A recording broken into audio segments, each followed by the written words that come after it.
Hi there, welcome to another edition of Finding Nemo,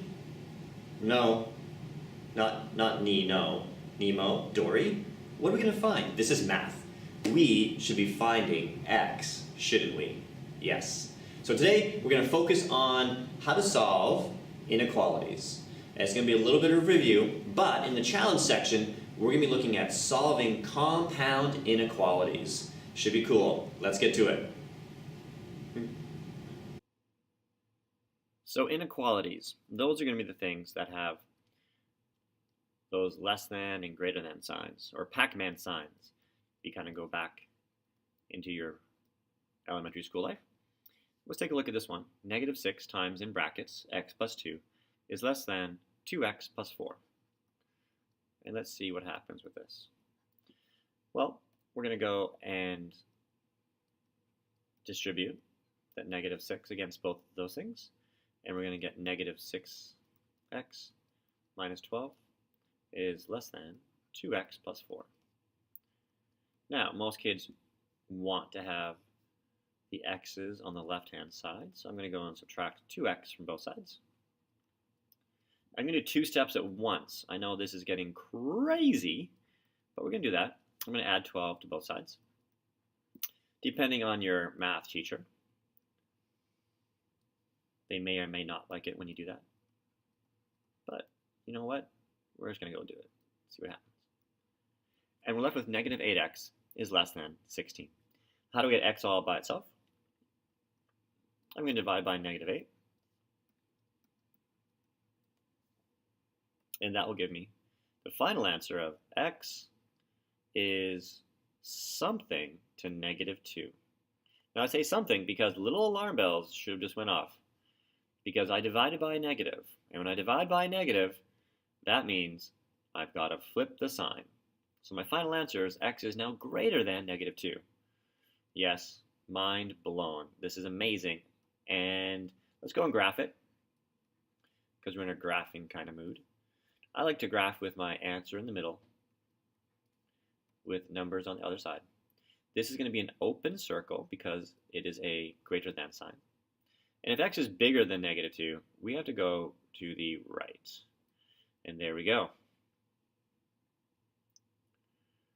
Let's continue. But before, let's have a little bit of a joke, shall we? So one day there was this fish. You might have heard of this fish before. His name was Nemo. Nemo's a very, very happy fish. Nemo's a clownfish. And Nemo had a friend. And of course, you know that friend is going to be Dory. And one time they were just swimming around, and Dory was wanting to give Nemo some advice. And it said, Nemo, you know, what you should always try and always do is keep your friends close, but your anemones closer. Anemones? Closer? Enemies? Do you get it? Do I need to diagram this? Anemone? That's pretty funny. Hopefully you're laughing right now. But you're like, okay, let's get back to the math. Okay, let's get back to the math. And we're going to talk about this question right now. 3/4 times, in brackets, 6x minus 12. And we're going to say that it's greater than or equal to x plus 1. So, being good mathematicians, you're going to go and expand those brackets. And when you do 3/4 times 6x, that's going to give you a really ugly 18 over 4x. Now 3/4 times that -12 is going to give you -9. It's greater than or equal to x plus 1. Okay, so I'm not going to worry about that fraction right now. I'm going to go and add 9 to both sides. And what that is going to give me is that 18 over 4x, and that's going to be greater than or equal to x plus 10.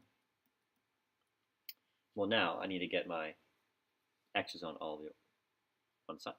So I'm going to subtract an x and subtract an x. And that's when you got to break out your handy dandy calculator. So as I break out my calculator, I'm just going to go that 18 over 4, subtract 1, and you get 7 over 2. So we're going to get 7 over 2x is greater than or equal to 10. I'm going to multiply both sides by a 2/7 and times this by a 2/7. And that is going to give me a lovely answer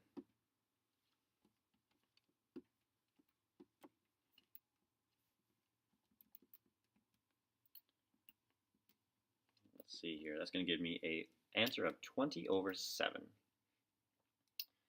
So x is greater than or equal to 20 over 7. But now we have to go and graph that. So some kids freak out when they have to go and graph fractions, but you don't need to. So remember, x was greater than or equal to 20 over 7. I'm going to tell you how to go and graph it. It's really, really simple if you remember this. Whoop, there we go. Now, all you have to do is say, what is my answer? So you know the answer is going to be 20 over 7. That's great. Take a look at the denominator. So your denominator is over 7. So all you need to do is make your other numbers on either side over 7. And now the numerator is just going to increase by 1 or decrease by 1. And that's all.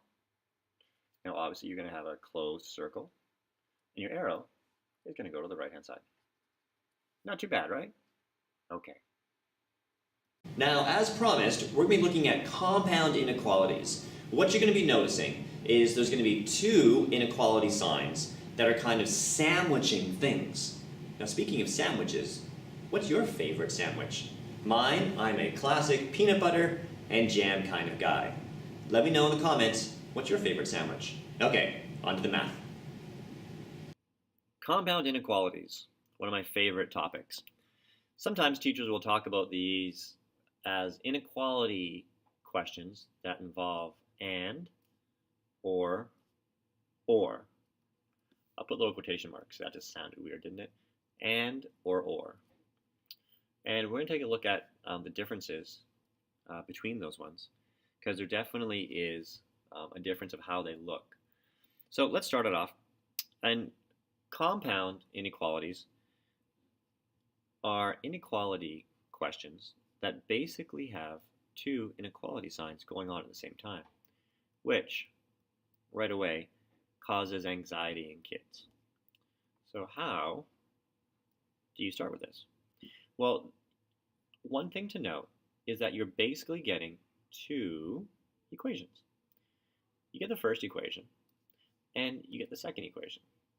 Okay, well, how did I know where my equations were? Well, this is what I did. You start at the left-hand side, so my pink color, and you just keep going all the way around until you get to the second inequality sign. And then you box it up, because you can't have two signs in one equation. Then you start on the right-hand side in the color green. I'm going to go all the way across here until I get to my second inequality sign and box that one up. So now I get two equations. And I just solve each equation separately. So really, you know how to solve inequality equations. You just did the hard part, is figuring out what those equations were. So there we go. There's my two equations. And I just need to go and solve them. That's all. Let's start off with this one. I'm going to go and I'm going to add 2 to both sides. And when I get that, I get a negative 2 is less than or equal to 2k. How do I get k all by itself? Well, I divide by 2. Divide by 2. And here, I get k. I'm going to read this as greater than or equal to negative 1. Now, a couple of things with that. I could read this as negative 1 is less than or equal to k. Or I could read it as k is greater than or equal to negative 1. Both are the same things. Let's go on to our other side. And I'm going to go and add 2 to both sides. And that will leave me with a 2k that is less than 6. Divide both sides. Divide both sides by 2, excuse me. And k is going to be less than 3. Okay, so now I have 2 answers. Depending on your teacher, they may want you to write it all in one expression. So how do you do it? Well, you start by putting the variable in the middle. Sweet. On either side, you're going to have an inequality sign. So take a look at this one. This one has the inequality sign facing away from the k. Okay, so I'm going to go and I'm going to do that. So I'm just going to copy that and put my 3 there. Now, this is interesting over here.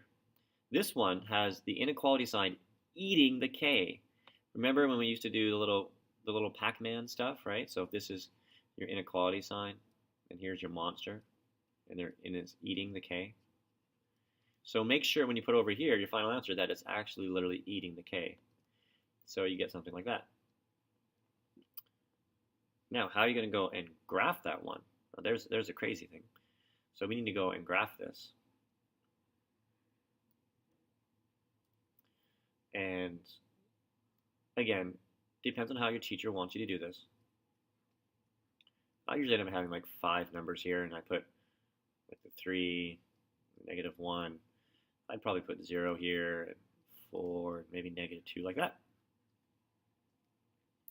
And then for the -1, this is going to be a solid circle. And remember, k was greater than or equal to -1. But over here, k was less than 3. So that's going to be an open circle. Now, if k was less than 3, that means the line would go this way. And if this was greater than, it would go this way. And look what you get. You get like a barbell answer. That's what I like to call it. So you see a barbell there. And some other teachers will call those AND questions. So what this is showing is the solutions that kind of make this true are in between here. So all of these solutions will make it. So like 0 would make both equations true. Try it. Put 0 where k is. Is 0 less than 3 and bigger than -1? It sure is. Let's take a look at another one. Let's take a look at 2 minus 4r is greater than -6.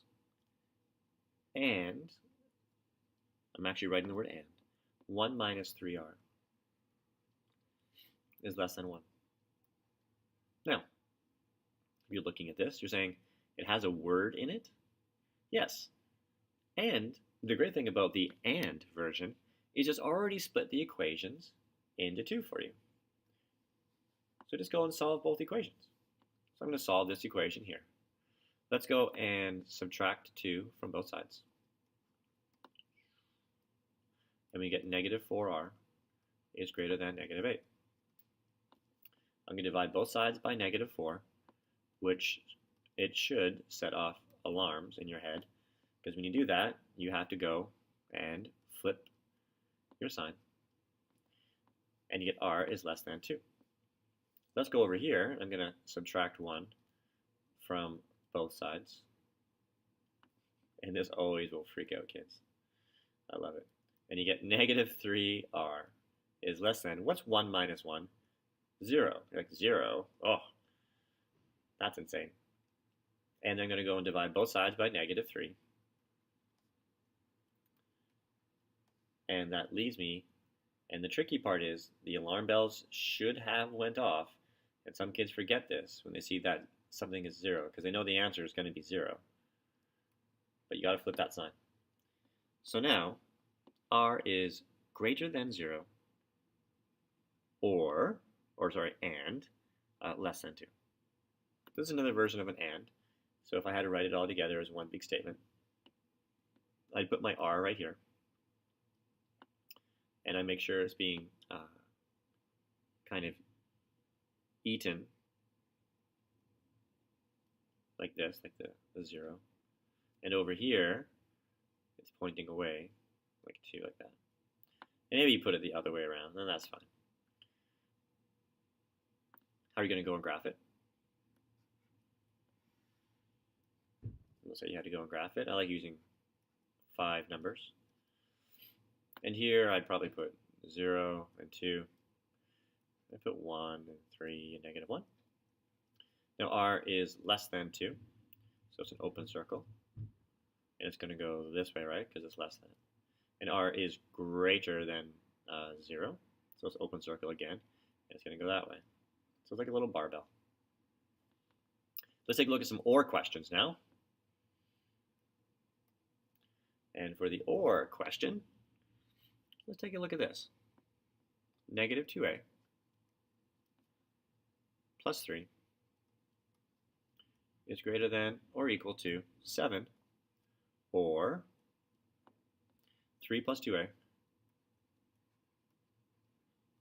is greater than 5.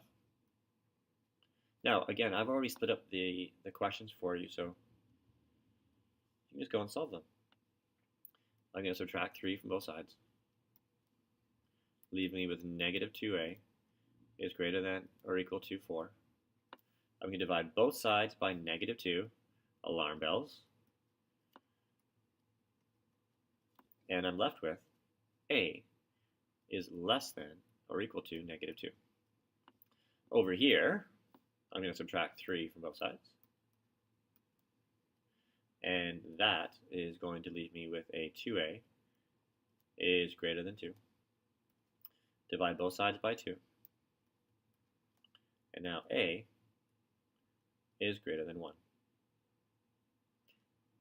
Let's go and graph it and see what it looks like.